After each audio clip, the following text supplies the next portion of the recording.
Sekarang podcast kita ada cerita asyik buat kamu dengar. Tertawa bersama, mari kita bicara. Mama dan Rifan teman setia. Ayo dengarkan, biar makin paham. Ada cerita asyik buat kamu dengar. Sobat Sporty, mari tertawa bersama. Podcast 77 teman setia. Final SEA Games yang juara kita, yang ribut itu. Bang, saya itu niatnya ngelerai bang. Habis yang Jawari itu loh. Saya niatnya ngelerai karena orang-orang udah berantem gak karuan kan. Saya dipukul gak tahu sama siapa. Saya gini lah anjir, saya malah dipukul. Saya gak jadi ngelerai, saya lari aja udah. Padahal Pak Marji kacamatanya udah gini-gini. Ya saya udahlah terserah kalian lah, saya bilang. Ada saya yang saya bisa ini saya bisa gitu karena di sana saya dipukul ya. Jangkrik lah ini orang-orang. Dipukul saya. Dari Thailand dong, tidak mungkin dari. Iya, dari Thailand gitu kayaknya. Dong. Niatnya saya pisah dokter saya itu. Iya. Ternyata malah saya dipukul anjir. oh Rido ada emosinya juga ya ternyata ya. Ya ada bang. Ada lah. Gua kira kan Rido tenang banget loh. Iya. Tapi ketenangan itu didapat dari mana, Dok? Rido tuh, Nah ini. saya tuh nonton bola Liga Indonesia ya, Iya. dari 99. Dari 99, dari angkatan yang kalah itu ya. 99 sampai dengan sekarang. Makanya kemarin saya bilang di Twitter, saya belum pernah melihat ketenangan kayak ini selain dulu ada namanya Firmansyah. Nah, itu tenang sih, tenang. Itu juga masih geragas. Iya, kadang-kadang. tapi maksudnya ya scanningnya enggak kayak Ya, itu, build up-nya enggak gitu. Tapi tenangin teman-teman di belakang itu bisa banget gitu. Nah, baru muncul lagi yang lebih dari ketenangannya Firmansyah nih, Rizky Ridho nih. Ya kayak menurut saya tipikal saya ini bang, kayak emang saya nggak bisa yang kayak keras banget, itu bukan tipikal saya gitu. Jadi kayak saya yang lebih kayak kalem aja gitu, ya udah sesuai aja gitu. Kayak mau kasarin lawan pun kadang saya mikir kayak ngapain sih saya kasarin dia gitu, orang nanti sepak bola ini lo kecil gitu, nanti saya pasti ketemu dia lagi, juga ya. Gitu. Dan kalau saya kasarin dia nanti ketemu akhirnya hubungannya jadi nggak baik gitu. Jadi kayak tipikal saya ya udah main aja sesuai prosedur gitu. Kalau kamu keras sama bola ya udah gitu loh. Jadi bukan kayak niatan untuk mencederai gitu. Karena suatu saat saya bakal dicederai orang bang kalau saya ngelakuin kayak gitu kan. Iya. Pasti ada timbal baliknya gitu loh. Dan pas saya dikasih ditunjuk Coach Indra jadi kapten, ya sebisa mungkin saya ngasih contoh ke teman-teman gitu. Kalau saya emosi, teman-teman saya malah brutal semua itu bang. Siapa itu kira-kira yang bakal Lebih duluan brutal. itu Komang Lea itu di SEA Games itu. Wih, itu bener-bener pemain Komang Lea. kalem banget bang. Wah tapi pas di SEA Games, wah anak ini kenapa? sebenarnya ini? dia kalem ya? Sebenarnya. Kalem banget dia itu, jarang ngomong lah, jarang bercanda gitu-gitu lah. Pas main, wah menggila dia, mau dipukul semua orang. Saya bilang, wah Komang Lea ini, saya bilang. Kamu kerasukan Lea Bali kan, saya bilang. Wih bener-bener kayak muncul orang kedua dari Komang ini. Kepribadiannya beda-beda. Iya, akhirnya saya yang nenangin dia akhirnya. Padahal dia biasanya tenang, kalem gitu kan. Bisa juga emosi orang ini. Akhirnya dia kartu merah kan bang? Iya. Ya, itu kartu merah kan dia akhirnya. Iya. Tapi bang, saat itu hubungan dengan Coach Justin gimana? Kalau hubungan Katanya sempat, kalau misalnya ini sempat nemuin Coach Justin di apartemen, ngobrol-ngobrol kayak anak sama bapak lah gitu. Oh, jadi kan coach itu ini punya V-Sport apa? Interlock lapangan tuh. Oke. Nah, coach dari dulu dia juragan ya. lapangan ya. Nah, coach kontrak buat jadi BA-nya. Oh. Jadi BA. Jadi kalau misalnya ada pembelian, saya dapat sekian persen gitu. Bulanannya dari coach. Kadang juga kalau ini ya dia telepon, di mana lu J? Lu sekarang ke tempat gua. Udah turun datang ke pasar festival, dia turun masih ngantuk. Orang Di kan apartemen itu? Ya. Yang kita lihat ada lemari di belakang itu. Oh. Tapi dia turun ke bawah ke Pasves. Iya, ke Pasves. Kan orang susah bangun pagi tuh. Iya. Nih buat lu jajan, udah gue balik mau tidur lagi. Udah gitu doang. Berarti emang ke Bang J itu baik banget kalau emang baik dia. Karena dia ketemu dari awal dari awal. Udah kita kan ngelatih kampus juga. Oh, Coach Justin ngelatih kampus juga. Kampus stay juga, satu-satu kampusnya, kampus yang dilatih Coach Justin stay Romangun. Oh, jadi Liga Belum Mahasiswa. pernah lihat coach dibonceng pakai motor kan? Itu yang dibonceng, habis dibonceng tuh palanya merah. Dikeplak mulu, pelan-pelan gitu. Tapi Coach Justin juga katanya pernah kehilangan dompet di apa namanya, Kamboja ya? Bukan. Di mana? Makau kayaknya itu. Di Makau. Di Makau. Panik. Lagi ini Asian Indoor Games. Lagi jalan-jalan kayaknya itu. Tak cek dompet. Hari libur. Dompet mana nih? Langsung Hilang. Yang tidak teliti orang tua itu. antara hilang atau kececer kali. Tapi salah satu orang paling berjasa ya Berjasa. di karirnya Abang Jai, Coach Justin. Coach Justin ya. Coach Justin. Iya, dia sering cerita juga kayak dulu yang saya lihat adalah disiplinnya Jai. Ya mungkin disiplin di main gitu-gitu Ya. mungkin ya. Jadi dia dari sekian banyak nggak ada, itu nomor 7 aja dia bilang begitu. Emang abang disiplin bang? Saat itu abang merasa gitu nggak? Ya dari jam datang aja kan. Kesini aja tuh. Gila. Orang favorit. Ya karena kantor ada di sebelah sini. Habis sholat Jumat aku langsung datang. Disclaimer sih. Langsung datang. Sholat Jumat tidak. Salah. Dia dari jam 11 di sini. Tidak sholat Benar, Jumat. Disiplin banget sih enggak. Cuma tepat waktu iya. Dari zaman sekolah sebenarnya sudah begitu. Sudah disiplin. Dari sekolah iya. Bapak tuh. Didikan Iya, orang tua jadi. Iya. Harus tertata rapi. Kalau cara main dengan Coach Justin tuh gimana? Maksudnya biar bisa mengikuti aturan-aturan dia tuh apa aja sih yang sulit? Sebenarnya nggak ada yang Kan sulit. banyak yang mental juga tuh di era Coach Justin tuh. Ya karena bentrok aja sih sebenarnya. Kebiasaan sih, pola kebiasaan aja sih sebenarnya. Kalau Coach Justin kan orangnya disiplin kan. Nggak mau neko-neko. Misalnya ya lu harus, misalnya kalau tes lu harus jam 9 atau jam 10 udah di hotel. Harus datang segitu. Ya dari makan juga kadang dicek sama dia makan. Jadi kita bungkus-bungkus makanan tuh kadang disidak sama dia. Sekali-sekali disidak. Ketahuan tuh. Nah itu habis. Besok pasti habis di lapangan. Bro itu latihan juga kadang. Nah itu Abang Jai mengikuti apa yang dia mau pokoknya. Ikut banget sih enggak. Tapi sesuai aja sih. Sesuai aja. jaga diri juga Iya. ya. Okay. We know him not English, speak English. And you speak English, Netherlands. How your communication? No, there are always translators in the team.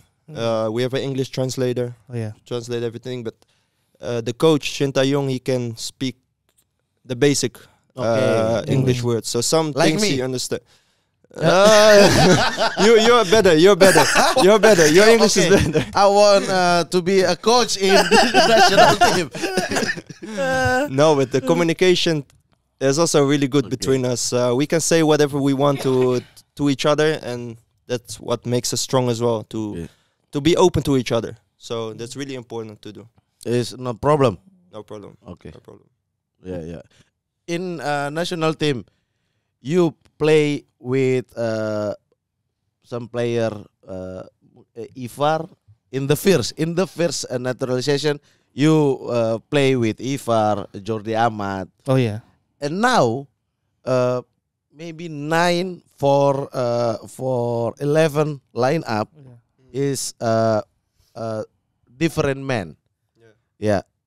You think it's good to be in the game always different starting in for start your naturalization until now. It's so good or you stuck in different lineup. Yeah, it's a difficult thing. I think the players from Europe, Okay. they're the better school. I would say, like the leagues in Europe are better than in Indonesia. Yeah. But at the end, a coach wants to play with the best 11 at the Okay. end. I think that's what the coach is doing always, and he doesn't care if someone is from Europe or from Indonesia. He wants to play with his best team. But yeah, you can see now we have a lot of Dutch players. Then in this case, but you can see the results as well. It will be crazier if we play with 9 players from Europe and lose every game. Yeah. But that's not the case in this in here. You can see now the level is going up a lot. We had good results against Australia, against Saudi Arabia, because I think people thought we're gonna lose against them. But the level is only going up from here, and it will only get better. So I think it's a good thing. The Indonesian league is also getting better. So at the end, it's not if you play in Europe or Indonesia. The coach wants to play with the best 11. Oke. Karir sepak bola setelah yang turnamen-turnamen kecil itu mulai serius di Setelah itu saya ikut turnamen di berbagai turnamen, terus saya kemana-mana dari turnamen itu. Oh, berarti SMP tuh udah makan banyak turnamen di Magelang dan sekitarnya. Iya. Saya juga SMP juga sempat pertama diajak teman untuk seleksi Friends United. Oh, Friends yang di Malaysia apa? Ya, di Malaysia. Terus saya alhamdulillah sama bagus lolos. Terus selama 7 bulan gitu saya nggak pulang Di Malaysia. ya. Oh, itu ke Friends dulu ya? Dulu berarti langsung. Iya. Oh, Friends. sekolahnya di sana dong berarti. Sekolah di SKL. Di SKL. Itu apa SMP? SMP. Saya menuju SMP ya. Dari SMP kelas? Kelas 1 2 kayaknya. Orang tua nggak apa-apa? Iya. Makanya setelah itu kan si Friends bangkrut, terus saya pulang ke Indonesia, terus ada Piala Menpora, terus saya ikut seleksi U16 gitu-gitu, terus ada Chelsea Singapura juga. Oke. Jadi mulai dari situ. Setelah dari Friends mulai dari situ. Wih, pengalaman dari kecil udah Iya, udah banyak udah banget. canggih ya. Ya sudah kemana-mana lah. Ini berarti itu kalau di Friends usianya masih berapa? 13-an. Ya 14 gitu. Sama Marwal Iskandar kan? Tapi udah keluar. Oh, itu yang sama siapa berarti? Pelatihnya Jita Singh. Tapi dari Malaysia sama Singapura pelatihnya. Oh, yang dari sana. Yang Indonesia udah nggak ada. Oh, yang pelatih-pelatih luar semua Iya, tuh. pelatih Yang dari sini luar. cuma diseleksi, beberapa udah langsung ke sana, pelatih di sana. Saya seleksi langsung datang ke sana karena diajak teman-teman dari kecil saya karena udah duluan di sana, terus ada lowongan buat seleksi jadi saya ikut. Itu orang tua yang support untuk berangkat. Iya, itu baru pertama kali keluar negeri. Diantar tuh. Enggak, saya berdua sama Bagus. Berangkat sendiri. Berangkat sendiri. Oke. Berangkat dari ke Malaysia nih ya. Itu belum ada tiket pulang jadi kayak ditahan di imigrasi gitu. Om maaf ya ini Om ya. Ini kan anaknya kembar ya Om ya. Ada 2. Kalau seandainya hilang di negara orang, 2 loh hilang ya. Bukan 1 nih. Kok dibiarin? Seleksi Friends di sana langsung lolos dan langsung 7 bulan harus di sana sambil sekolah di sana juga. Iya, sambil sekolah. Gimana sekolah di Malaysia? Ya jarang-jarang masuk aja karena jauh kan. Kita tinggal di Pahang tapi sekolah itu di Kuala Lumpur, jadi kita harus 2 jam pergi 2 jam pulang, terus nanti sore ada latihan kayak gitu. Jadi mungkin 1 minggu nggak full untuk sekolah, jadi cuma beberapa kali aja. I think French, they have such a good team. They have to win it. Holland no. Too much injuries. Cop Miners, Frankie De Jong. Cedera semua. Cedera semua. And no strikers ya in Holland. Weghorst. Number 9. No, not the real striker like before. When you had Van Nistelrooy, Van Persie. Weghorst is in the bench. Who? Weghorst. Weghorst. Oh, Weghorst. Yeah. Yeah.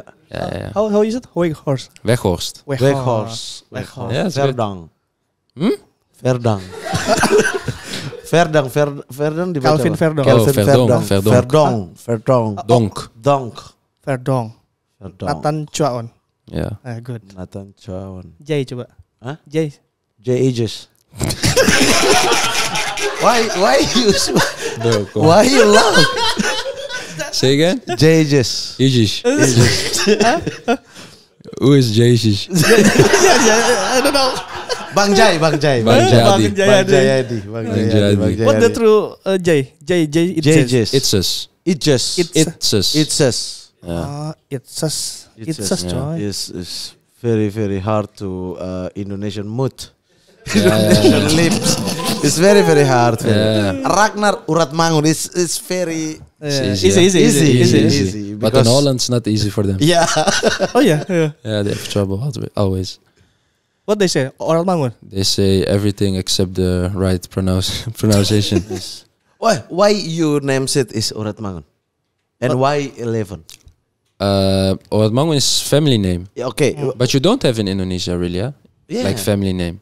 Yeah, Indonesian is first name. First name, yeah. No, but if I do first name, my dad kill me. Ragnar. Kalau apa? And why 11?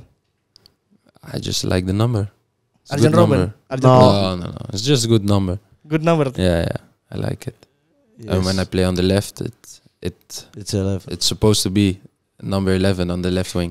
Hmm. So that's why. One day you wanna be a coach? You want? Maybe, yeah. I start to think about it more lately because I had some stupid coaches in my life, and I just want to show them how it's done. But I don't know if I will be a good coach, but maybe I will try it after my career. Oke. On your pitch, satu pertanyaan lagi ya. What ball do you want when we play? What ball you I think your style on the area or on your foot? You mean when I'm playing? Yeah. No, I want the ball in my feet. Yes, my friend. Okay. In my feet. I don't like to get it in the deep and run. And run. Give the ball to your feet and you Yeah, will maybe dribble. Magic. Yeah, I try, but not always magic. Tanggerangan bang ya. Tanggerangan awalnya. Kalau gue tahu Agen Agung karena gue kan di Pandeglang kan. Ya. Jadi saat kalau pemain-pemain kalau Tarkam Pandeglang itu kalau udah babak semifinal itu tuh udah mulai geser ke pemain-pemain Serang, Tangerang yang jago-jagonya datang ke sana. Kalau final ya itu berarti yang dari Afrika pada datang gitu. Oh, berarti bisa ganti pemain di tengah-tengah jalan dong? Bisa. Klub itu. Bisa. Kadang main Peraturan gimana tuh? Nah, kalau misalkan di liga kan terikat kontrak kan, sign kan, semua pemain kan didaftarkan. Iya. Nah, kalau ditarkan bebas. Hari ini kita misalnya bawa pemain ini, besokannya kita pakai rubah pemain juga gak ada masalah. Yang penting intinya dia belum pernah main di sana. Dia belum pernah main di klub lainnya. Di kompetisi itu dia belum pernah main gitu. Jadi boleh gonta-ganti boleh. Oh, jadi kadang-kadang bos-bos itu oke, por dulu nih. Ya. Di grup kita biarin dulu aja. Ya. Squad kita cukup kok ini. Masuk ke 16 besar, mulai 2-3 pemain dong. Ah, Masuk sini. Iya. Semifinal tuh udah jago-jagoan. udah Ya. jago. Penghasilan paling tertinggi Agen Agung di satu kompetisi di berapa? Itu satu kali main apa Satu kompetisi. Oh, satu kompetisi. Iya, tapi di satu misalnya di taruhlah di Kabupaten A. Ada Tarkam nih. Nah, itu total kan mungkin 9 8 pertandingan. Nah, total paling tinggi. Itu hampir dapat 45 juta saya di Depok dulu. Satu kompetisi tuh. Satu kompetisi karena pemainnya itu benar-benar pemain top semua. Anak pemain itu waktu kompetisinya berhenti ya. Ya banyak pemain-pemain Liga Itu bawa 1 siapa pada aja tuh? main. Ada lah pokoknya Ada. Ya warga Depok udah tahu juga dong berarti banyak pemain. pasti di mereka situ. udah pada tahu, Iya. tahu. Cuman kita kemarin itu bawa 11 pemain asing itu kayak Bida Messi, Abanda Herman. Anjir, Bida Messi main. Iya, terus si Emil Bamba, terus Nyek Nyobe. Ke Portugal coy. Itu 11 pemain asing itu pemain top semua saya bawa. Nah, ketemunya di sana abang-abang idola juga semua. Pemain top juga lawan. Pemain top juga. Wah, label kelas lah itu. Oke. Bang, kalau posisi kayak gitu ya, misalnya pemain abang masuk final nih, lawan lagi pemain top lain, itu ada apa ada pride harus menang atau ya udah pemain gue yang penting pemain gue udah dipakai, mau menang mau kalah ya terserah aja lah. Apa abang menekan buat emang harus juara buat kredibilitas abang sendiri? Kita kalau udah ikut kompetisi Tarkam, kalau di Tarkam kan kalau kita menang main lagi bang, dapat uang lagi kan. Kalau kita kalah selesai kita nggak dapat uang lagi. Makanya saya tekan terus sama pemain harus menang. Kalau menang kita batang lagi dapat uang lagi. Terus yang jeleknya lagi di Tarkam kalau saya bawa pemain, kalau kayak saya kalah nih, pemain nggak diapa-apain sama bos, saya yang habis dimaki-maki terus sama bos. Gimana sih Gung? Pemainnya gini. Bos nggak mungkin bicara sama pemain. Pasti bicaranya ke saya. Jadi semua kalau makanya pemain itu kalau misalkan saya bawa, saya briefing. Makanya kan di TikTok kan banyak tuh saya briefing. Merangkap pelatih nggak? Iya, saya briefing juga. Yang ngatur pemain. Saya ngatur semua pemain. Kiper dia, karena dia. Nggak ada pelatih. Nggak ada. Tarkam nggak ada pelatih. Nggak ada pelatih. Dari Mas Tegar, admin. Oke. Bang Tegar. Iya, Bang Tegar yang dipukul di SEA final. Games. SEA Games. Jadi saya diperkenal saya Tegar dari Timnas Sananta. Kamu diundang di grup ya. Soalnya nanti ada pemanggilan. Langsung telepon orang tua saya nih. Langsung menyampaikan. Iya, Bang. Langsung Mak, terwujud. Saya sampai orang tua saya nangis dengar. Alhamdulillah Masuk Bang, timnas. kau bisa masuk timnas juga akhirnya segitu.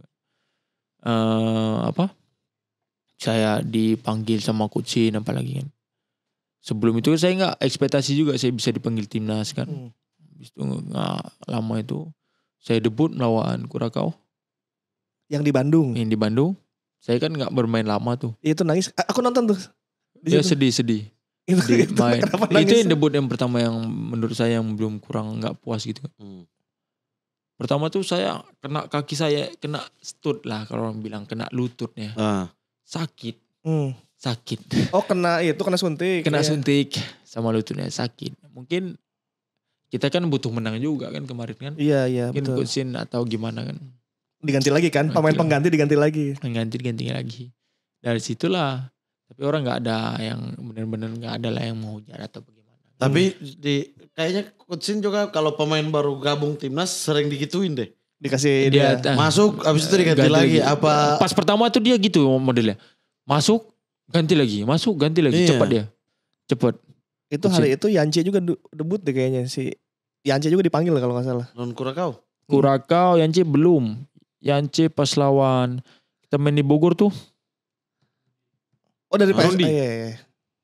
Burundi? Ya Burundi. Itu pertama Yance Yakob gabung tuh. Yance, Yakob kan sudah duluan waktu itu. Yakob udah duluan Iya. sama saya itu kan sekamar kemarin. Udah duluan itu. Itu debut yang pertama kali dipanggil timnas. Wah senangnya. Dari situlah keluarga saya maksudnya berubah lah. Maksudnya bisa lah merubah hidup keluarga saya itu. Iya. Alhamdulillah. Alhamdulillah lah itu dari situ. Dari situ di tahun itu PSM juara juga. Juara juga. Juara Liga Indonesia. Liga akhirnya. Indonesia juga. Saya tuh benar-benar cepat. Liga 3 naik ke Liga 1 3 bulan, habis itu pindah PSM langsung juara. Timnas langsung juara. Juara SEA Games. Bang Farudin, kakak Riki bilang, ini kalau misalnya kamu juara lagi di SEA Games saya nggak tahu lagi lah. Karena baru 1 tahun itu kan. Baru 1 tahun, siapa yang bisa ngelompat? Iya. Juara juga SEA Games. Di final nyetak gol. Final nyetak gol. 2 gol dengan orang bilang tidak sengaja lah. Tidak sengaja itu memang teknik bagus itu. Bentar, yang gol pertama yang sundulan ya? Sundulan. Yang umpan Dewangga. Yang kedua itu enggak sah enggak? Soalnya sebelah sana kan protes itu bola fair play. Iya, sebenarnya bola itu kan udah mantul 2 kali. Saya dengar ceritanya gitu dari Rido. Ada teng. Rido kan buat long ke sana. Kalau fair play kan ngapain? Tinggal dikasih out aja ya. Out aja bagaimana? Pasti bisa kan? Ya karena kan dia kalah, dia mau menang. Iya kan? Jadi Rido lempar aja ke sana, dia tendang long. Saya nggak berpikir panjang, saya lihat kiper dia maju. Yang nomor 4 atau 5 itu dia ngejar saya setengah-setengah. Satu lagi benar tapi dia kaget karena nomor ini ngejar saya setengah-setengah. Udah bola tuh saya menang, kaki saya menang duluan masuk. Saya arahkan aja lah efek ini kan. Udahlah nggak gol, yang penting saya arahin kuat gitu yang ke sana kan. Teng gol. Langsung saya selebrasi. Teriak udah 2 gol. 2-0 final lagi. SEA Games dari 91 kita gak pernah menang SEA Games lagi. Iya makanya saya bilang yang ada nih jangan dulu juara. Biar sejarah kami ini. Negatif terus. Enggak. Teman cederang, jangan dulu sembuh. SEA Games juara, habis itu jangan dulu juara biar kami sejarah parah nih. Itu kan di meja makan sama Rizky Rido sama yang lain kan. Bercanda. Habis itu ketawa lah mereka semua di meja makan. Itu kan cuma bercanda. Ketika Bang Firman ketemu Bang Hamka nih. Itu kan berarti bentrok tuh di lapangan tuh sebetulnya.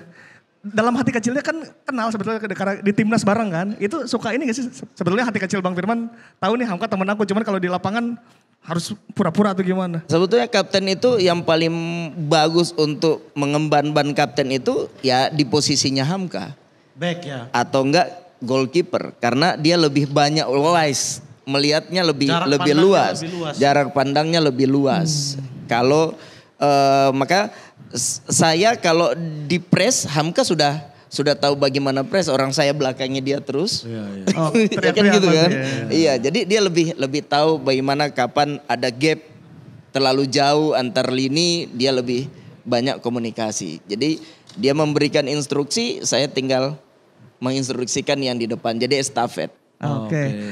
Tapi kalau bertemu ya tetap kita bercandanya pas coin toss.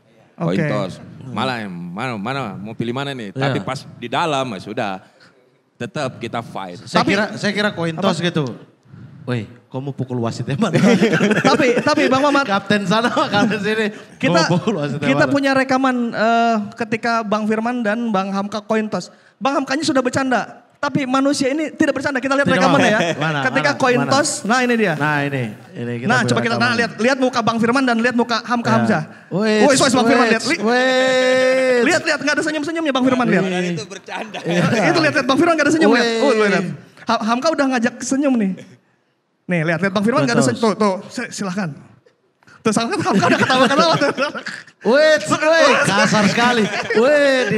Ditabrak-tabrak dada. Coba. Kasar sekali. Bang, itu aku tahu Abang pasti pura-pura Bang itu Bang. Itu. Pura-pura marah itu. Iya. Saya tahu Hamka. Orangnya suka bercanda. Tapi di saat kita lengah, dia mengambil sesuatu di situ. Jadi setiap pemain kan mempunyai cara dia sendiri. Nah, sedangkan saya di belakang, dia kan main away. Ya kan, itu tadi away. Saya kalau nggak serius, berapa ribu penonton nimpukin saya coba. Gara-gara kepancing. Persib Bandung. Kepancing bercanda. Kepancing bercanda kan pasti akan di lapangan orang bisa menilai. Oh pemain ini serius apa enggak. Apalagi penonton sekarang itu kan udah pintar. Iya kan dia menilai. Jadi apalagi saya tahu Hamka ini bahaya ini di belakang. Itu sambil mikir. Senyum bahaya tuh Bang. Iya senyum bahaya ini dia. Kan karena saya dapat ilmu dari Bang Kurus. Ini lagi. Kenapa Bang Kurus kenapa? Ketika bertemu sama dia ajak ngobrol terus. Bang, tiba-tiba hilang. Kok sudah depan gawang. Oh Kurniawan tuh gitu caranya. Habis itu selanjutnya enggak ada. Dia ajak ngobrol. Ilmunya ya. Bang Hamka perasaannya gimana pas lihat Bang Firman? Gitu. Ya ketawa karena tadi ketawa kan kayak aduh. Itu udah tahu tuh, udah tahu. Itu bukan di tos-tosan dari apa mau lorong, keluar. Lorong mau keluar itu. Bang Firman udah senyum. Semua itu memang serius. Mau di timnas, mau di ini kadang gitu. Jadi saya itu kadang kalau di posisi baris sudah pasti itu teriak-teriak entah teriak apa ngawur biar ngilangkan konsentrasi tim lawan pas baris. Tapi kadang kalau lawan Bang Firman ya itu dia juga tegap di pas baris di lorong. Tapi kalau yang lain ikut ketawa saya kepancing. Tapi Hamka ini Baripan ini paling ini kalau di nasional. Kalau lagi main nasional ketemu Bahrain, Arab, dia punya cara sendiri. Dia sama Punaria punya cara sendiri. Jadi kalau di lorong kan Senayan itu kan naik tangga. Udah ayo fight. Habis itu pantat orang Arab itu dipegang-pegang marah. Orang Arabnya marah. Marah dia paling nggak mau. Dipegang terus sama dia. You guys. No. Dipancing emosi terus. Jadi sorry ya. Bos. Ini Bang. Ini nggak kelihatan kan? Kalau di live itu kan pas mau masuk aja dilihat. Oh itu tapi padahal tempur itu ya? Itu udah tempur di bawah itu udah tempur. Tanya. Di situ itu. Qatar sama Jerman saya kemarin ribut LGBT loh pas Piala Dunia. Kalian malah begini-beginiin orang Arab. Kalau selama yang naturalisasinya bagus, ya terus nggak apa-apa. Dan kita bersaing aja gitu. Orang pelatih kita fair kok. Siapa yang lagi under, siapa lagi top. Tetap dimainin gitu. Nggak selamanya orang itu misal ya Bang, kita kan nggak berdoa buruk ya. Ada yang sakit, ada yang apa. Tapi kan itu kan berjalannya waktu pasti ada yang kayak gitu. Kita ya mau nggak mau harus siap itu. Gitu. Dan kayak kemarin aku ada pernah kejadian waktu kualifikasi yang pemainnya sakit semua, yang kita ke Vietnam away. Aku lagi sakit bahu juga itu. Dipaksain suruh berangkat. Itu aku nggak expect aku main. Nyusul. Aku nyusul itu Bang. Padahal lagi sakit. Ya dan itu lagi apa itu puasa itu. Puasa. Tapi puasa nggak? Nggak. Musafir. Itu jauh perjalanan. H-1 ya? Iya H-1 Bang. Saya dikabarin besoknya saya dikabarin jam subuh. Jam 3 pagi mau sahur. Jam 3 pagi sahur. Saya dikabarin Nando. Berangkat. Ini Nadeo udah parah. Terus si Adi sakit. Terus sama si Syahrul kayaknya. Iya. Riyandi sama Riyandi datanglah. Riyandi itu sembuh. Oh Riyandi sembuh. Sebenarnya aku kasihan juga, bukan kasihan sih, nggak enak. Gitu kan. Riyandi ada di tim, kenapa Riyandi nggak main gitu loh. Dan di saat itu mereka udah berangkat. Telepon jam 3 subuh. Suruh berangkat jam 6 pagi kan anjing juga. Tapi Seneng dong. Ya seneng tapi sakit bang, lagi Iya sih. sakit ini aku. Tapi kan kayaknya emang tipikalnya dia ini Siap tempur. siap tempur. Iya, tapi Kalau nggak udah apa-apa. di lapangan sakit pun Iya, hilang. Bener makanya nggak? itu, Nah, ya itu dia. akhirnya saya tuh bukan apa ya, mendadaknya itu loh bang, saya mau emang bener-bener niat puasa nih kan, Iya, udah niat puasa nih besok kan, Iya. terus ada sahur yuk kabri, besok berangkat ya ke Vietnam dok, kenapa, ada apa, aku bilang gitu kan, nah dia sakit parah ini masuk rumah sakit gitu, si Adi juga hampir demam gitu kan, Iya, iya. ada Riyandi aja, lah Riyandi kenapa gitu, nggak kenapa-napa, tapi kan kita butuh kiper lagi gitu kan, tibalah aku, besoknya jam 6 pagi, jam 10 itu berangkat aku. 10 ke pagi? Vietnam. Ke Vietnam berapa jam di pesawat? 3 jam? Vietnam, aku transit dulu ke Jakarta bang. Ke Jakarta, habis itu ke Vietnam itu berapa jam lupa, 3 jam kayaknya. Iya. 4 jam kan. Habis itu udahlah sampai sana. Aku nggak expect nih aku main, karena aku masih cedera. Aku bilang itu emang masih 50-50 lah. Sempat latihan? Sempet, udah sempet sih. Cuman langsung kayak ya udahlah, besok persiapan udah official training itu besok bang. Udah OT ya. Udah OT itu persiapan pertandingan itu. Iya, Cuma iya, 1 jam doang aku latihan bang. OT masuk ke tim inti apa tim cadangan? Inti. Oh, OT udah masuk tim inti. Iya.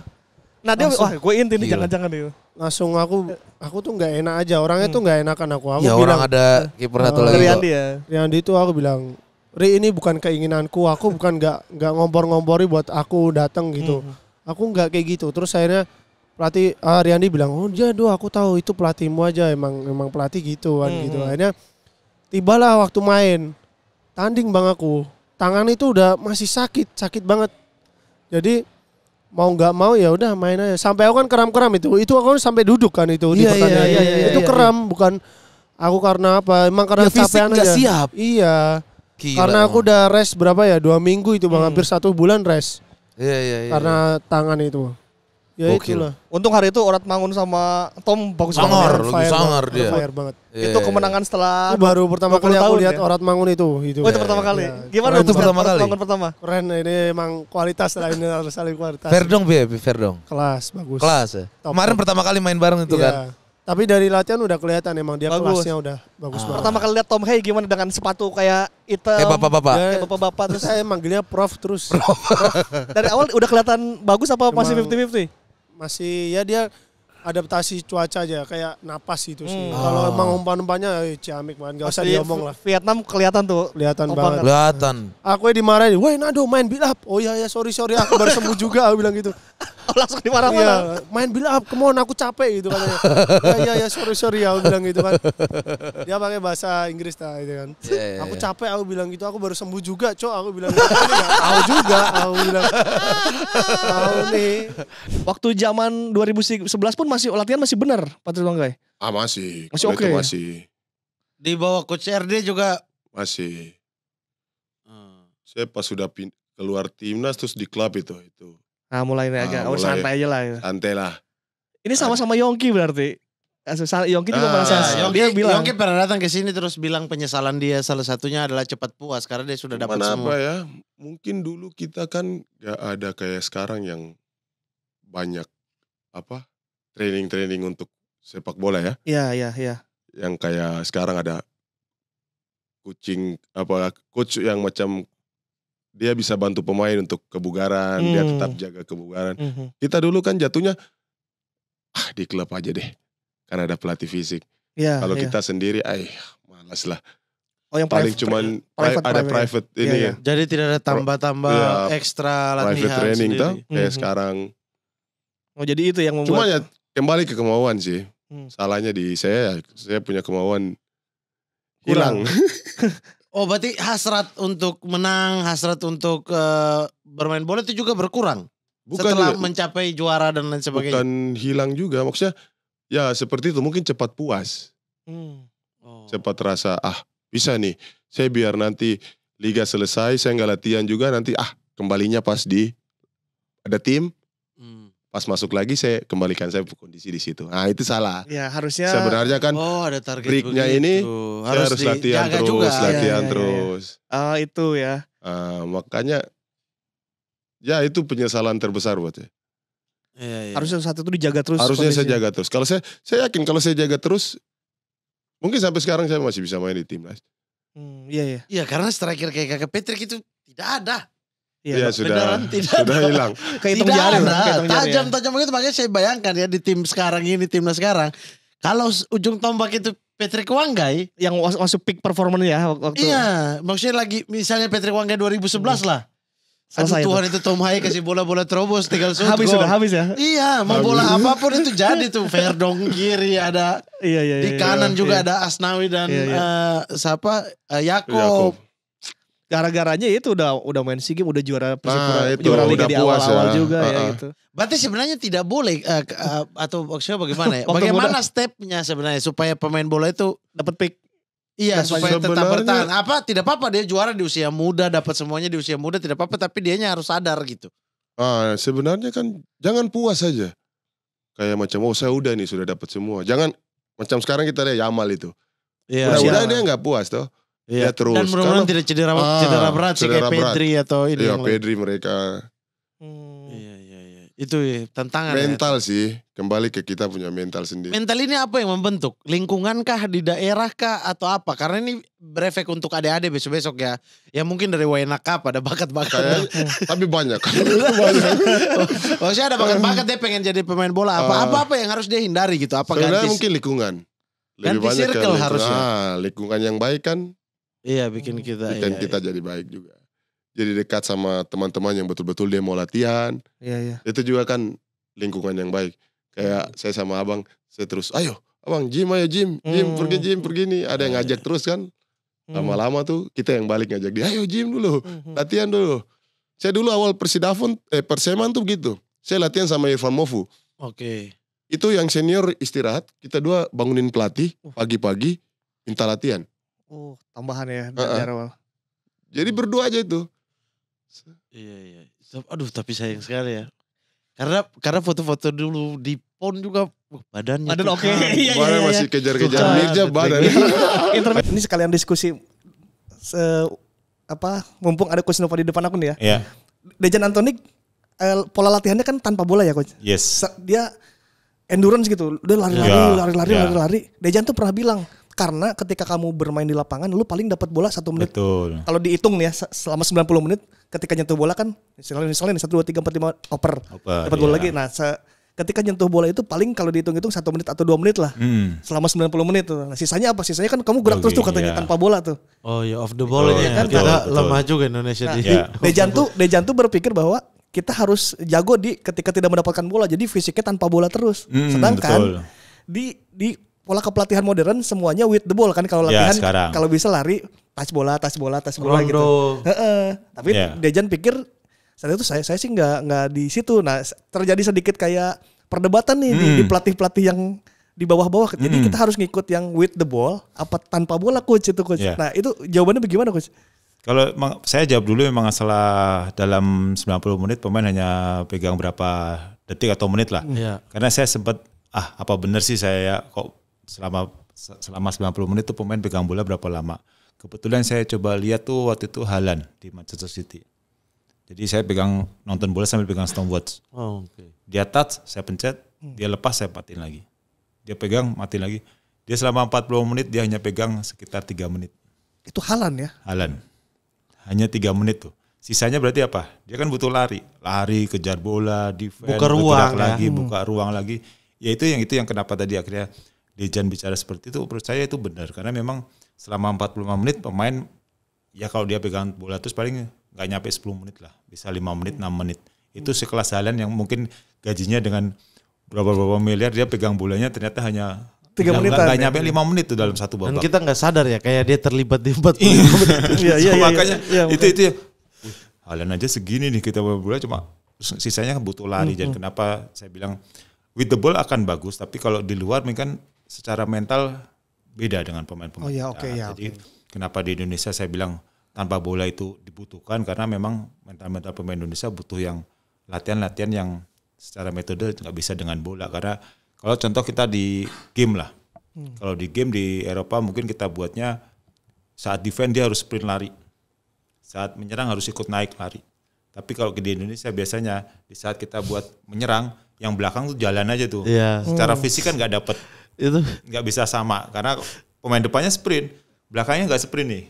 Ya, Kalau bertahan, tapi pemain belakangnya juga jalan. Kadang-kadang fisiknya nggak dapet. Kadang-kadang kalau kita nonton pertandingan Indonesia ya, antara garis ini ya, ini sama ini tuh jaraknya nggak compact ya. ya. Kalau kita mau latihan pun nggak dapet. Nggak rapat tuh, atau antara sini sama gelandang gitu sehingga susah.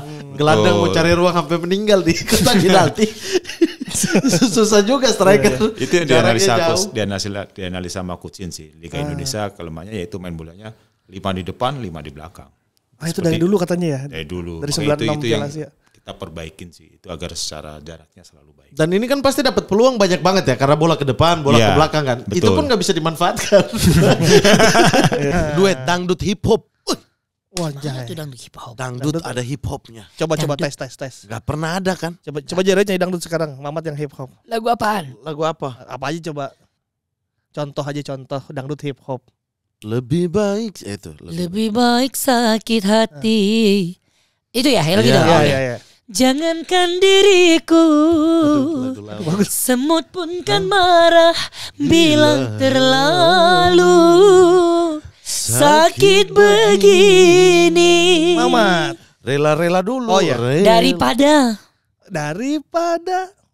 Daripada sakit hati, lebih baik sakit gigi ini.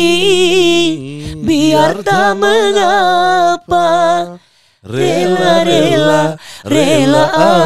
aku relakan. Yo rela ku relakan semuanya ku lepaskan untuk dirimu saja. Biarpun aku sakit, tapi kau tak mengapa. Biarkan aku pergi, tapi kau tetap di sini. Udah masuk hip hop banget ya. Dangdut tiba-tiba patah banget. Bagus. Susah banget. Tapi Jared suaranya enak banget ya. Udah enak banget ya. Iya, dia ngomong aja udah ketahuan penyanyi. Tapi jenis-jenis suara Jared ini ya, aku tanya bentar ya untuk vokal. Saya mau berlatih vokal kan. Tipikal suara Jared ini kan serak kan? Serak-serak becek gitu Serak-serak becek, gak ada ojek ya. Lagunya siapa ya? Serak-serak kayak meresahkan gitu ya.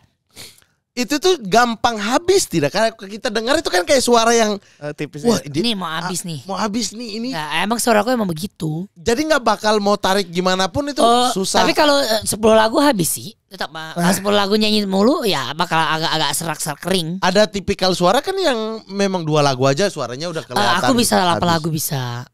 Ya tapi bakal kayak gini terus. Kan nyanyi kan kalau udah banyak lagu tuh kalau suaraku udah mulai agak serak pasti dari perut bakal keluar suaranya. Iya. Lagu-lagu romantis. Gitu. Coba lagu romantis dong satu romantis. aja. Dangdut tapi ya. Enggak, jangan yang dangdut, yang pop. Kita duet. Jangan ada dusta di antara kita, tahu enggak lagunya? Gimana lagunya coba? Memang kau bukan yang pertama bagiku. Dia enggak tahu juga yang lain. Itu lagu lama ya? Iya. Yang sini dong, yang sini. Apa lagu yang tahu deh pop? Aduh, yang viral aja. Iya, boleh. Aku nggak tahu lagu apaan. Adu Rayu tahu nggak? Gimana? Glenn Fredly sama Tulus tuh. Maukah lagi na. Nggak tahu. Cinderella itu udah pop gak? Raja ya? Nggak tahu. Coba. Cinderella yang mana? Ada sebuah kisah tentang darah jelita. Hidup selalu penuh derah dan siksa. Datang sebuah berita tentang adanya pesta. Pangeran mencari permaisurinya. Cinderella pun tiba. Kok lebih bagus kakak awalnya lagu pop? Iya begitu suaranya. Sepatu kaca hiasi kakinya. Semua mata terpana akan kedatangannya. Pangeran pun jatuh cinta padanya. Mantap banget ini. Itu kan. Iya. Iya benar. Cinderella. Iya. Oh, emang bisa ini mah. Lagu apa juga. Tapi lagu pop aku masih tetap kebawa dangdut. Namanya suara bagus mah, mau nyanyi lagu apa ya tetap suara enak. Ini nggak paham vokal nih orang nih. Aku nggak paham nih. Hormat Jerayut. Main volley jago, nyanyi jago udah. Multi talenta ya. Multi talenta. Jerayut ya. Multi talenta. Ini keresahan saya dan coach itu mirip-mirip karena kita dari daerah. Dia kan dari sini. Dari daerah juga gua. Dia nggak paham daerah-daerah kami apa gitu. Ya, bagus kita bicara idealnya. Oleh sebab itu supaya anak-anak daerah, ya kan, kalau EPA kan tim elit tuh, Elit Pro Academy hanya 18 klub. Kan ada wadah lain untuk dari daerah. Ada namanya Suratin Cup. Suratin. Seleksinya ya dari kompetisi itu. Ya kan, nanti ada tingkat ASCAP, tingkat ASPROF. Setelah itu kan tingkat nasional. Ya kan? Nah, sekarang kan kita punya 34 direktur teknik di setiap ASPROF. Kalau sekarang kan 38 ASPROF ya. Di tingkat provinsi itu nanti diidentifikasi atau di scouting oleh timnya ASPROF.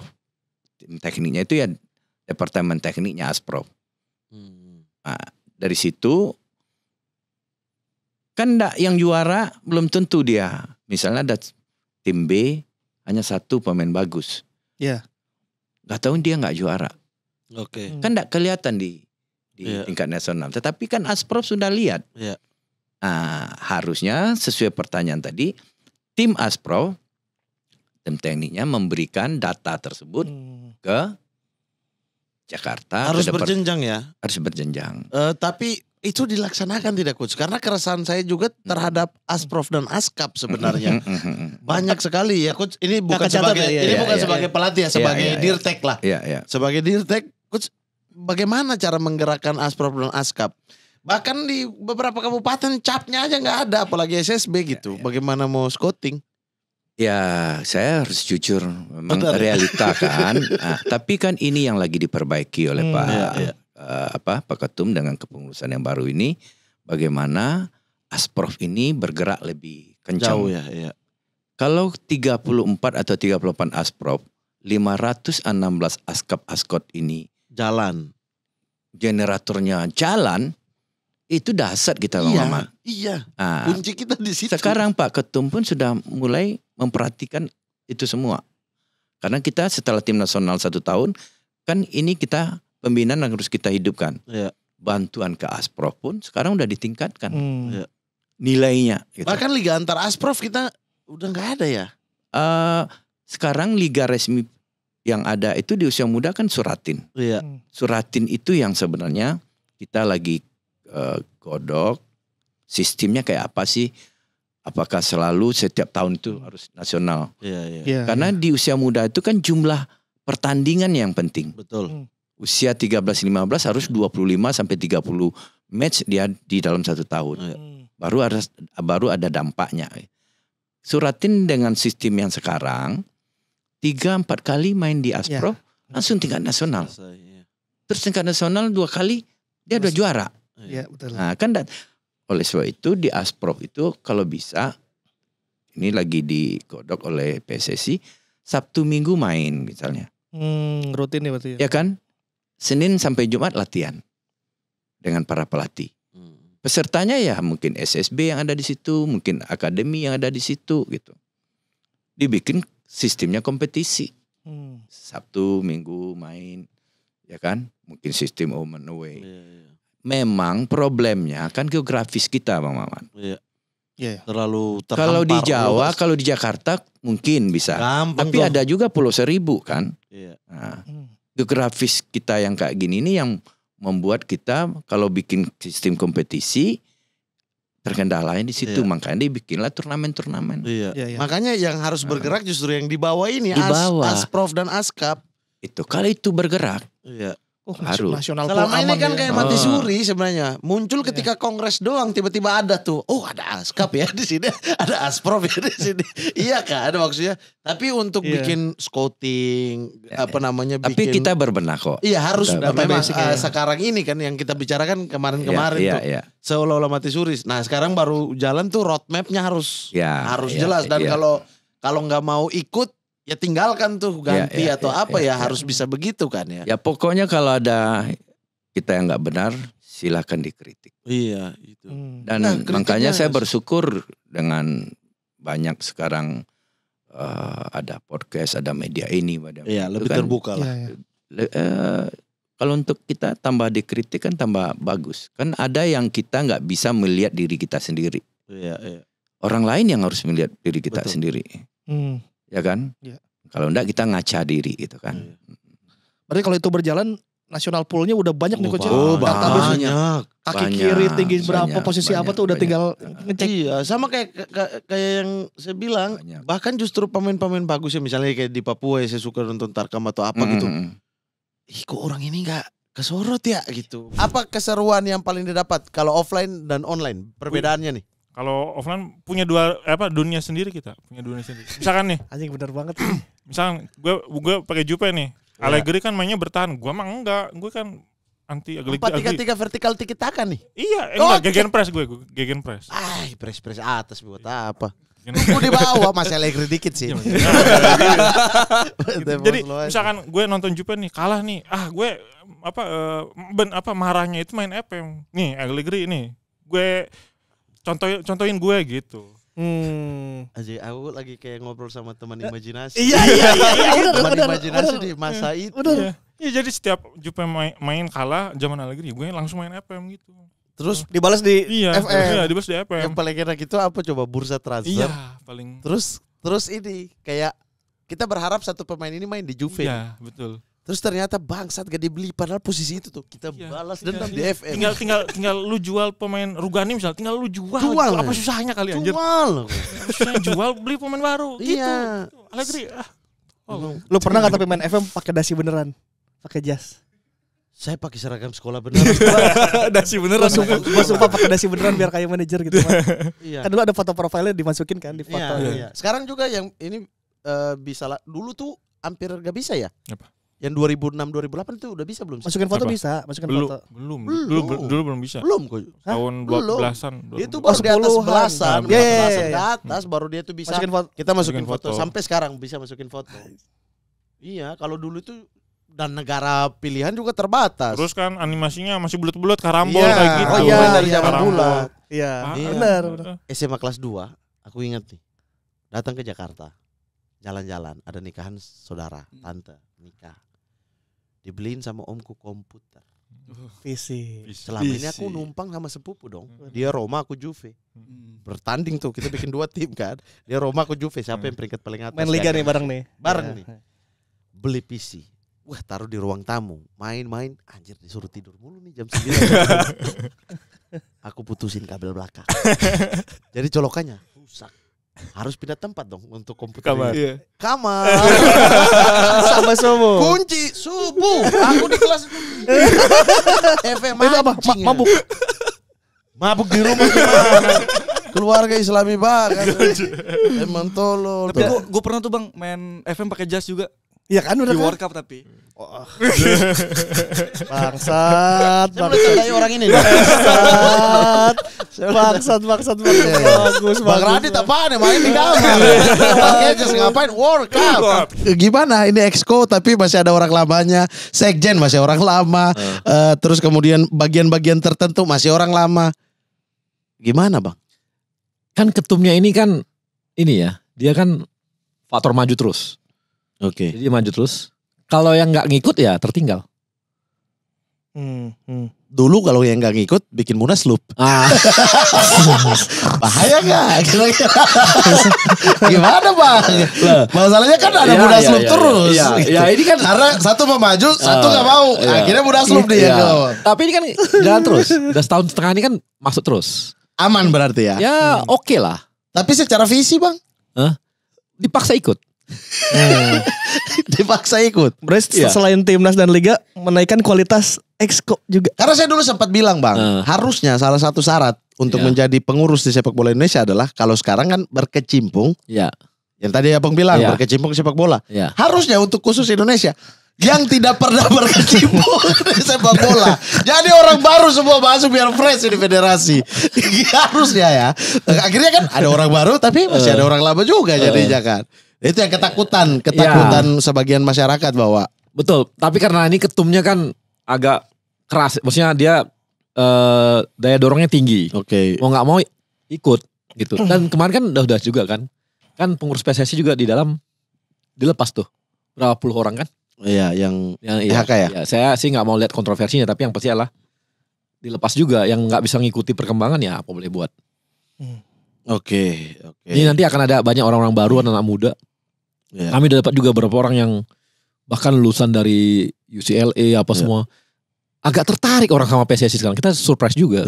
Tapi ya, kan itu pegawai. Mengambil keputusannya tetap. Iya, tapi yang dipilih oleh. Jangan salah loh. Yang kadang-kadang yang kayak kita di birokrasi aja, malah kadang-kadang birokrasi yang ini kan. Ngomotorin.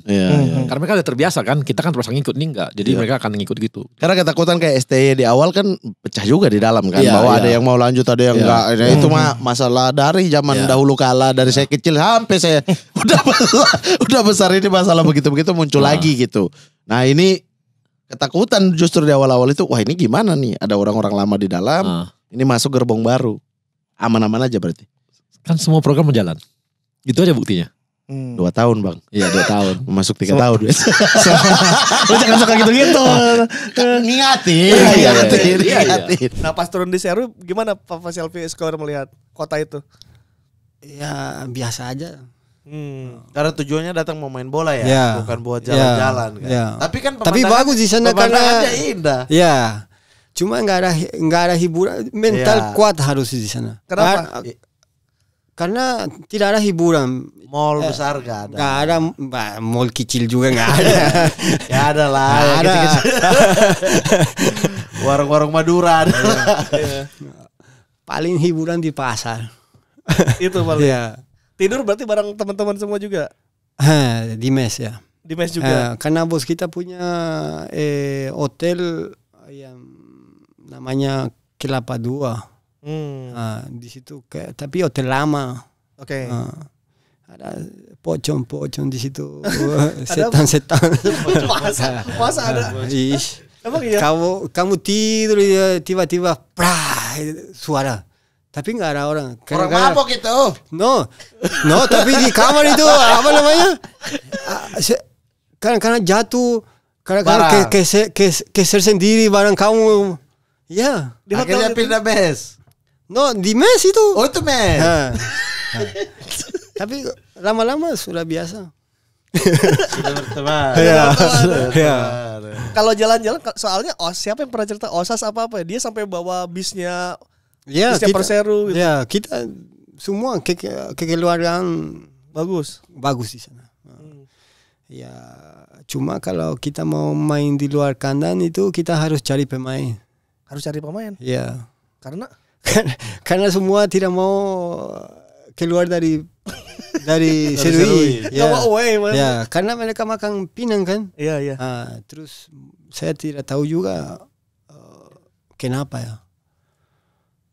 Atau mereka mabuk, kita harus cari satu tempat di sana. Oh tadi malam pindah ke sana, kita cari lagi. Kita packing pemain yang kita butuh di pertandingan, kita packing barang dia, kita habis itu kita cari di mereka. Di mana? Dicari dulu di Serui itu. Iya. Pasti ketemu tuh. Ketemu. Kita angkat mereka tidur di bandara di situ dia. Serius demi Allah ini. Iya. Tapi luar biasa mereka. Oh jadi sebelum ke bandara tuh pemain belum pada kumpul tuh belum. Kita pagi pemain belum lengkap. Mau nggak mau pesawat kita harus tunggu kita loh. Itu kalau nyari pakai motor gitu cari. Pakai bis. Pakai bis. Kita keliling kota Serui kecil 10 kilo kalau ada. Oh iya. Jadi kita keliling di mana mereka tadi malam ada. Ketok pintu. Ntar ada ketemu ya udah. Angkat. Ketemu angkat. Akhirnya tuh ada tuh 20 orang misalnya. 13, 14 kadang-kadang kita berangkat. Ya. Away itu buat away itu. Tapi kalau apa namanya? Kalau mereka lagi minum ya kadang-kadang tidak datang 2 hari, 3 hari. Ya, serius. Tapi di kandang, apalagi kita main di kandang, tapi mereka tanggung jawab di lapangan. Kalau di lapangan ya. Okay. Mereka tanggung jawab. Oh itu kalau away ya, berarti susah ngumpul-ngumpul pemain ya. Tuh lu gimana? Jangan ketawa-ketawa doang. No, tapi kayak ngebayang.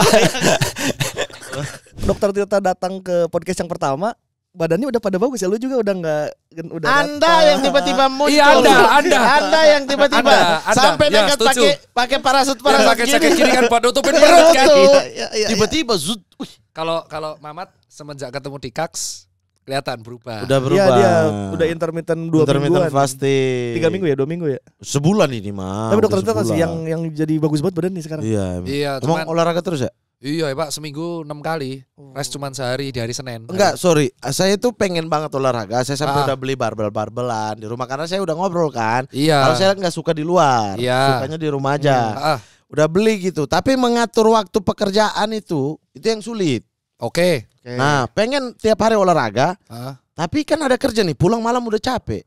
Ya kalau bisa paginya lah sebelum berangkat. Wah, itu tidur. Loh. Kan katanya butuh rest kata dokter Tirta. Sebelum kerjanya. Jadi kita tuh sebenarnya minimal tuh 150 menit, Pak. Dan Coach Ripan. Ini harus manggil banget Coach Ripan. Enggak harus. Minimal tuh 150 menit per minggu. Dan itu bisa dibagi 30 menit per hari. 30 menit doang, Mat. Oh, 30 menit cukup ya? 30 menit cukup. Itu mau kardio, mau beban juga nggak apa-apa. Nggak apa-apa, karena kan yang tujuannya tuh membangun konsistensinya. Nanti kalau sebenarnya sudah 3 bulan, 4 bulan konsisten, baru kamu menentukan programmu mau ngapain. Mau angkat beban, ningkatin massa otot, atau mau kardio dulu. Tapi kalau belum bisa konsisten ya minimal 150 menit aja. Mau 30 menit gak apa-apa. Mau cuma jalan-jalan keliling rumah gitu gak apa-apa juga. Jalan kaki 30 menit lah. 30 menit jalan kaki atau misalkan skipping di rumah 30 menit, push up. Itu udah cukup itu? Iya. Kalau aku sih tips pertama bukan barbel sebenarnya. Beli push up bar tuh loh, paralet. Yang lari, yang jalan. Yang pakai roda di bawah. Itu yang dipakai ini. Push up. Kalau saya itu bukan yang lari nih yang buat bukan orang yang cedera. pakai roda tuh. Astagfirullah. Saya beli itu. Itu kan yang buat cedera. Oh, yang roller. Iya. Itu pakai roda buat ini, buat otot perut ya? Bisa. Iya, karena saya mau pangkas perut kan. Beli matras. Iya, matras sudah ada. Terus habis itu beli itu push up bar sama pull up. 2 itu dulu belajar. Okay. Terus gak usah squat lah, belajar squat 15 kali, jeda 4 kali. Squat yang gimana? Yang aduh nih masa meraktekin. Ya, kalau boleh. Yang turun. Pakai begini. Yang ini, yang turun nih. Terus gini.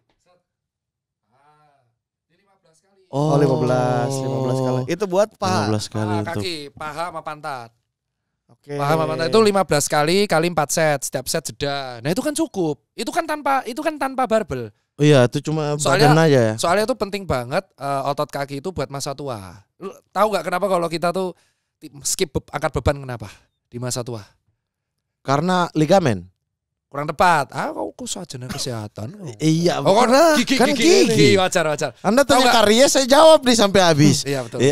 Kenapa kok kita harus rutin paling enggak melatih angkat beban sebisa mungkin? Kenapa? Supaya di masa tuanya recovery-nya cepet. Kurang tepat. Itu benar tapi kurang tepat. Supaya otot tetap kuat di masa tua. Ini benar. tetap kuat. Jadi di masa tua, setelah kita usia tua tuh, setelah kita usia 40, itu kita masa ototnya akan terus menurun. Even itu dilatih.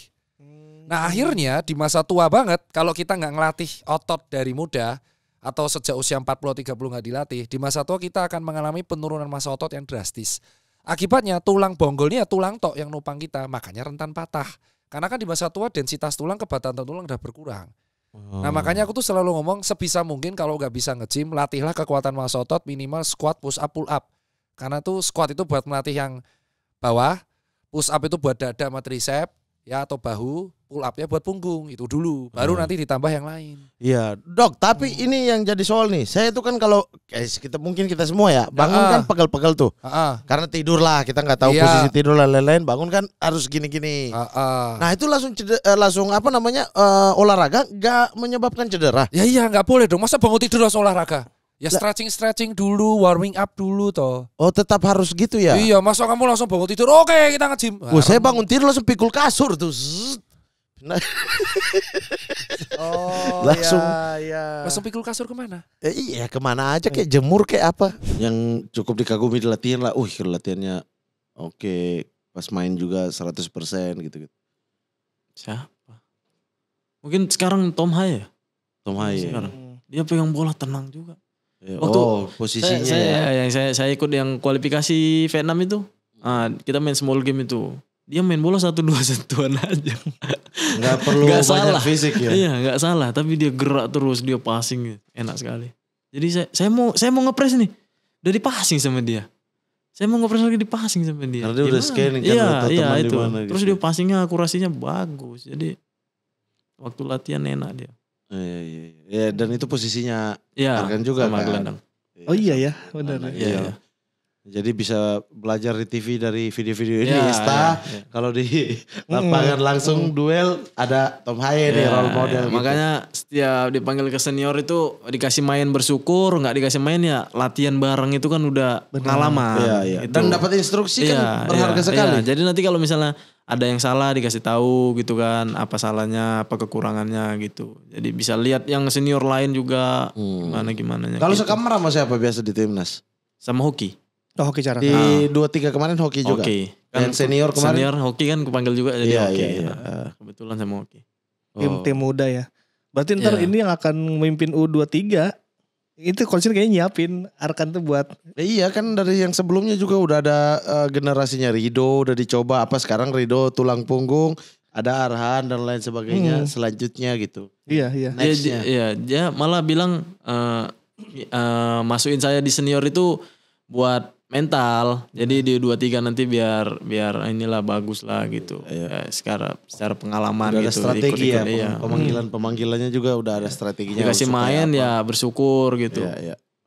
Iya, debut di timnas itu lawan apa ya? Senior. Iya. Brunei di kualifikasi itu di Brunei-nya. Itu pertama. Itu dikasih kesempatan itu main. Itu umur berapa tuh? Udah 18 atau 17? 18. Anjir 18 tahun. Jersinya dibawa pulang gak? Bawa pulang. Nah itu diminta sama orang Brunei-nya. Nggak bisa lah ini debut saya. Enak aja. Ini mimpi saya dari kecil ya. Dulu tuh kita tuh bertransformasinya tuh tiba-tiba ya. Maksudnya ya naik ya ibarat gigi 1 kayaknya nggak gigi 2 deh. Langsung gigi 3 tadi. Karena saya masih ingat bagaimana dulu U19 kita itu. Yang mana? Scoutingnya itu daerah gitu. Oh yang ini Evan kita tuh bahkan tidak punya database yang jelas. Kita tidak punya berpikir tentang aturan FIFA tentang bagaimana orang membela suatu negara itu boleh apa enggak, kewarganegaraannya itu bisa 2, dia bebas mau pilih di federasi mana dia.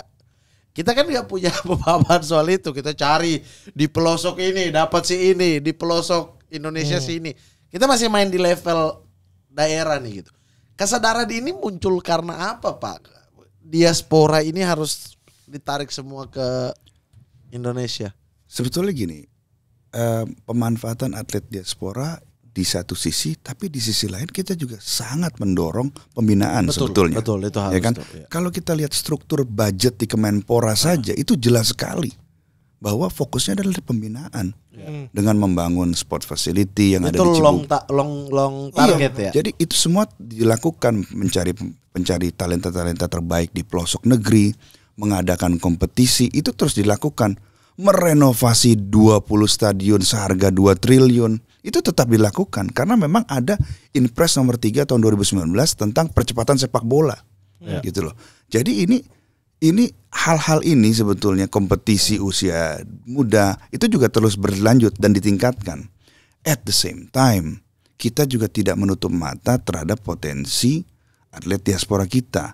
Di mana jumlah diaspora in total menurut studinya World Bank itu sekitar 9 juta jiwa. Indonesia ya? Iya. Oke. Nah, kan sebagian ada yang jadi atlet, sebagian ada yang jadi lawyer, ada yang jadi pekerja migran dan lain sebagainya. Nah, kalau 9 juta jiwa itu jadi provinsi, itu provinsi nomor 7 terbesar di Indonesia loh. Iya. Jadi memang size-nya besar. Oleh sebab itu kita bisa melihat negara-negara lain juga memanfaatkan potensi diaspora mereka. Betul, Filipina udah pernah lakukan itu. Jangankan itu, sejak 1930 Piala Dunia pertama sudah menggunakan atlet diaspora. pemanfaatan atlet diaspora itu secara konsisten dari satu Piala Dunia ke Piala Dunia lain itu di angka 10%. Bahkan Piala Dunia kemarin itu sekitar 16,5%. Sejak Piala Dunia pertama kali di Uruguay 1930 sampai Piala Dunia terakhir nih di Qatar itu sekitar 10-an%, bahkan sekarang sampai 19,5%. Estimasi saya nanti Piala Dunia berikutnya di Meksiko dan Amerika, pemanfaatan atlet diaspora ataupun dual nationalities ini akan meningkat. Mengingat Amerika juga mengadopsi dual citizenship kan. Betul, iya. Jadi pemain mereka itu ada yang half Mexican. Betul. Ya kan? Iya, iya. Dan eligible buat bermain di dua negara. Gitu. Half African juga banyak. Betul. Pulisic misalnya yang bermain di AC Milan, dia dual nationality. Gitu. Iya. Dia bukan juga imigran yang datang ke sana terus pindah warga negara Amerika ya, ibu bapaknya beda negara ya memang. Betul. Ini kan kita tidak bisa menutup mata terhadap fakta sejarah sebetulnya. Jadi bahwa ada diaspora kita, mungkin pemain kita nih, saya tidak mau menyebutkan namanya ya karena sensitif. Bahwa mereka itu tercerabut dari Indonesia bukan karena pilihan mereka. Betul. Pilihan kapal. Betul sekali. Jadi ada pemain keturunan kita yang kakeknya itu mungkin kurang lebih ya digedor malam-malam, suruh keluar kakek dan neneknya, dimasukkan ke dalam kapal untuk bekerja tanam paksa, ya kan? Di dalam kapal itu diberi nomor, bukan diberi nama. Direndahkan kemanusiaannya, dilenyapkan kemerdekaan mereka, dipindahkan dari negara tanah kelahirannya ke negara lain antah berantah mungkin yang mereka tidak ketahui, suruh bekerja, kerja tanam paksa, kemudian mereka akhirnya bisa ke Belanda. Sekarang saya tanya, itu namanya apa? Itu namanya forced migration. Nah sekarang kalau keturunan mereka mau kembali membela kita, adilkah kita menolak mereka? Adilkah kita menolak kembalinya Garuda kita? Itu saja. Walaupun mungkin kakeknya pada akhirnya udah menikah dengan orang Belanda atau dengan orang manapun ya. Tapi kakeknya ya orang Indonesia. Misalnya kakeknya dia akhirnya kembali ke Belanda. Umurnya sudah 50-60 tahun ya. Setelah dari negara tersebut dia pindah ke Belanda. Kemudian anaknya tidak mengenal Indonesia. Betul. Iya. Tapi kakek neneknya dicabut secara paksa dari tanah kelahirannya, dari tanah leluhurnya, ya kan? Dan dia tidak punya kuasa apapun. Lalu kemudian, ternyata cucunya terpanggil untuk membela kita. Lalu di mana kita rasa kemanusiaan kita untuk menolak mereka gitu? Iya. Ya kan? Bagaimana kalau kita yang ada di posisi mereka? Iya. Ya kan? Pancasila kedua apa? Keadilan. Kemanusiaan dan yang adil dan beradab. Ketuhanan yang Maha Esa. Aku kalau langsung nomor 2 susah, harus urut. Kemanusiaan dan beradab. Biasa mimpin upacara ya? Iya, kalau urut kita hafal. Ini, ruku baca apa? Ruku baca apa? Ruku baca apa? Ruku baca apa? Ruku, gak bisa kan? Harus urut dari Allahu Akbar, doa iftitah, langsung subhanarabbiyal azim. Terakhir kali kita ngobrol di Sport 77. Iya, betul. Waktu itu pertanyaan terakhir saya masih ingat nih. Bung, ini apakah sekarang maunya STY dipecat atau nanti setelah lihat hasil Piala Asia? Bung Towel bilang enggak sekarang. Lihat hasil Piala Asia udah dekat dong Piala Asia. Tapi kalau dia nggak berprestasi paling tidak lolos sesuai targetnya ke 16 besar. Lanjut STY. Pecat. Iya, kalau dia nggak lolos. Kalau dia nggak lolos dipecat ya. Pecat. Nah, sekarang lolos nih 16 besar. Pertanyaan pertama, masih tetap pecat STY enggak? Kalau saya? Iya. Ketua umum PSSI. Misalnya. Pecat. Kenapa? Gak konsisten dong Bung Towelnya. Kok gak konsisten? Kemarin bilangnya kalau lolos 16 besar, iya. Itu lanjut. Iya, kalau dia nggak lolos, baru pecat. Dia lolos. Saya nggak kagum lolosnya gitu loh. Disundul Kazakhstan apa ya? Kenapa? Kan disundul tim lain. Terus? Itu kan hanya menang lawan Vietnam aja 1-0. Bahkan kalau kita lihat track record dari uji cobanya kan kalah mulu sebetulnya. Mulai dari persiapan atau mulai ditarik dari November lah. Irak 1-5 kan 5-1 kalah, 1-1 Filipina, draw-nya sekali. Uji coba kalah kan. Tapi kita fokus di permainan Piala Asia doang. Iya, target uji coba ya besar. wajar dong. Kalau uji coba kalah kan gak apa-apa Bung. Iya, uji coba kalah justru wajar dong. Uji coba gak masuk. Kan mencari formasi dan bentuk terbaik kalau uji coba betul. Masih untuk bongkar di pasang turnamen lah ya. istilahnya. Makanya kalau menurut saya Exco PSSI ini kurang insight. Jadi hanya menaruh target saja tapi bagaimana target itu dicapai itu nggak dilihat. Jadi tidak ada expertise yang mendalami itu. Kan kenyataannya waktu Piala Asia itu kan Exco itu kan menyerahkan keputusannya kepada ketua umum. Kalau dari prinsip organisasi kolektif kolegialnya kan udah enggak. Jadi diserahkan keputusan itu kepada Erick Thohir lah kan begitu. Jadi enggak kolektif kolegial. Menurut saya sih ada agak takut-takut juga Exco yang lain lepas tangan gitu loh. Takut diserang kali. Tapi kalau berkaca pada hasil nih, kita fokus kepada apa yang terjadi di Piala Asia. Iya makanya Bodo saya amat bilang. sama ya saya juga tidak peduli. Fokus aja di STY Piala Asia. Bisa meloloskan ya? Iya, dia lolos nih. Dan janji Bung Towel adalah harus mengakui kalau dia bisa lolos. Nah, dia lolos nih. Dan ini sejarah di keikutsertaan di Piala Asia kan. Ini baru pertama kali ke-16 besar lolos semenjak kita 96 ke Piala Asia nih. Betul. Dengan format baru Piala Asia, kita lolos. Dan kemudian kalau tadi Bung Towel bilang bahwa ya tidak mengagumkan. Portugal juara 2018 juga kurang mengagumkan. 2016. Iya Euro. 16 ya. Yang Fred. Iya dengan urutan 3 juga. Juara itu. Betul tapi kan Indonesia masa kita berharap juara sih. Level kita jangan terlalu tinggi dulu Bung Towel. Iya bukan, tentu kita ngelihat apa yang disodorkan, apa yang diberikan kan begitu. Iya. Makanya ini saya bilang tadi insight sepak bolanya kurang. Identitas, karakter main dengan support seperti itu apakah masih sepadan, worth it atau tidak gitu loh. Jadi analisis yang lebih dalam dari sisi sepak bolanya. Kalau soal menang sekali di Piala Asia sebelumnya pun menangnya sekali. Jadi secara performa nggak ada peningkatan sebetulnya. Apalagi kalau bicara secara 96. Secara performa nggak ada peningkatan? Maksudnya secara performa menang kalah draw itu kan. Tapi kalau performa permainannya? Iya nggak terlalu juga.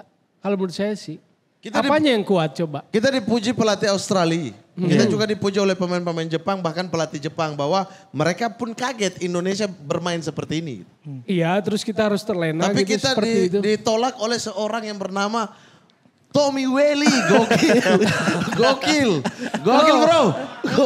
Begini kalau pelatih Jepang, pelatih Australia ada basa-basinya lah jumpa pers ngapain juga gitu loh. Meremehkan atau memberikan penilaian negatif buat tim lawan gitu. Apalagi dia menang gitu loh. Jadi sebetulnya kan koreksinya harus ada dari dalam gitu loh. Terus kita harus puasan atau mungkin ya katakanlah saya bukan kebetulan sukanya sepak bola Spanyol, bener nggak? Jadi ada prinsip dari kalau orang Katalan itu ada filosofinya itu ojo gumunan, ojo kagetan katanya gitu.